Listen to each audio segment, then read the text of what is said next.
Hi, ഇന്ന് ഞാനിവിടെ ഒരു കച്ചമ്പറാണ് ഉണ്ടാക്കുന്നത്.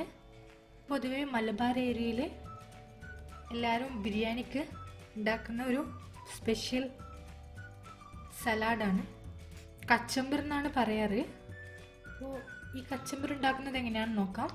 അതിനാവശ്യമായിട്ടുള്ള സാധനങ്ങൾ: ഉള്ളി, പിന്നെ വേണ്ടത് ഒരു ചെറിയ തക്കാളി, പിന്നെ പച്ചമുളക് ഒരെണ്ണം, പിന്നെ മല്ലിയില, പിന്നെ ഇതിലേക്ക് വിനെഗർ ചേർക്കാം. ഇല്ലെങ്കിൽ വിനെഗർ ചേർക്കുന്നില്ലെങ്കിൽ നമ്മൾക്ക് ലെമൺ ജ്യൂസ് ചേർക്കാം, അതായത് ചെറുനാരങ്ങ നീര് ചേർത്ത് കൊടുക്കാം.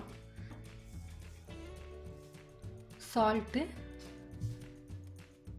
നമ്മൾ വിനെഗർ യൂസ് ചെയ്യുന്നില്ലെങ്കിൽ നമ്മൾക്ക് ചെറുനാരങ്ങ നീരും യൂസ് ചെയ്യാം. അപ്പോൾ നമ്മൾക്കിത് എങ്ങനെയാണ് ഉണ്ടാക്കുന്നതെന്ന് നോക്കാം. ഈ ഉള്ളി രണ്ടായി കട്ട് ചെയ്ത് വളരെ തിന്നായിട്ട് വേണം ഈ കച്ചമ്പർ ഉണ്ടാക്കുമ്പോൾ ഉള്ളി കട്ട് ചെയ്യാൻ. ഇപ്പം നമ്മുടെ ഒനിയൻ കട്ട് ചെയ്തെടുത്തു കഴിഞ്ഞു. ഇനി നമ്മൾക്ക് ഈ തക്കാളി ഒന്ന് കട്ട് ചെയ്തെടുക്കാം. നമ്മുടെ തക്കാളി ഒന്ന് കട്ട് ചെയ്തെടുക്കാം. ഇതും വളരെ നൈസായിട്ടാണ് കട്ട് ചെയ്തെടുക്കേണ്ടത്.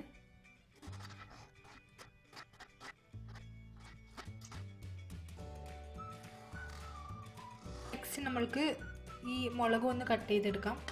ഇതിൻ്റെ മുകളിലെ ഭാഗം ഒന്ന് കളയാം കട്ട് ചെയ്തിട്ട്. നെക്സ്റ്റ് ഇതിനൊന്ന് ചരിച്ച് കട്ട് ചെയ്തെടുക്കാം.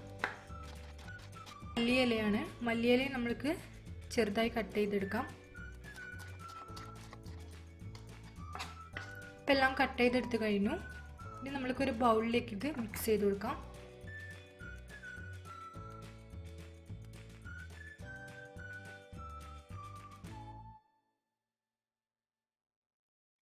ഇനി ഇതിലേക്ക് നമ്മൾക്ക് വിനെഗർ ചേർത്ത് കൊടുക്കാം. 2-3 ടേബിൾ സ്പൂൺ വിനെഗർ ചേർത്തിട്ടുണ്ട്. ഇതിലേക്ക് ഉപ്പ് ചേർത്ത് കൊടുക്കാം. ഇത് നമ്മൾക്ക് ഒരു സ്പൂൺ കൊണ്ടോ അല്ലെങ്കിൽ കൈ കൊണ്ടോ മിക്സ് ചെയ്തെടുക്കാം. ഞാനിവിടെ ഒരു വിസ്ക് കൊണ്ടാണ് മിക്സ് ചെയ്യുന്നത്. ഇത് നമ്മൾ ഉണ്ടാക്കുമ്പോൾ കഴിക്കുന്നതിൻ്റെ ഒരു അരമണിക്കൂർ മുന്നേ അല്ലെങ്കിൽ 1 മണിക്കൂർ മുന്നേ ചെയ്ത് വെച്ചാൽ ഇതിലേക്ക് വിനെഗറൊക്കെ പിടിച്ച് ഉപ്പൊക്കെ പിടിച്ച് നന്നായി മിക്സ് ആയിട്ടുണ്ടാവും. അപ്പോൾ അതിൻ്റെ ഒരു പെർഫെക്റ്റ് ടേസ്റ്റ് നമ്മൾക്ക് കിട്ടും. അപ്പോൾ അതായിരിക്കും കൂടുതൽ ബെറ്റർ. പക്ഷേ നമ്മൾക്ക് പെട്ടെന്ന് ഇത് കഴിക്കാം, കുഴപ്പമില്ല. ഇതും നമ്മുടെ ബിരിയാണിയും നല്ലൊരു കോമ്പിനേഷനാണ്. എല്ലാവരും ഇതൊന്ന് ട്രൈ ചെയ്ത് നോക്കാം.